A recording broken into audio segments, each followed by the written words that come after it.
तोहरा हाथ में दिल दिहनी तू रखलू ना मन से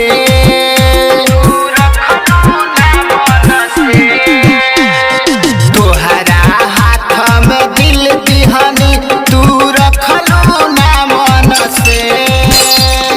शीशा समझ के फेंक दिहलू दिल टूट गइल छल से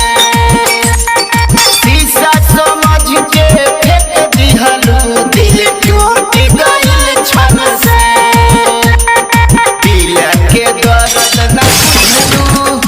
आह निकले न धड़कन से दिल के दर्द न बुझलू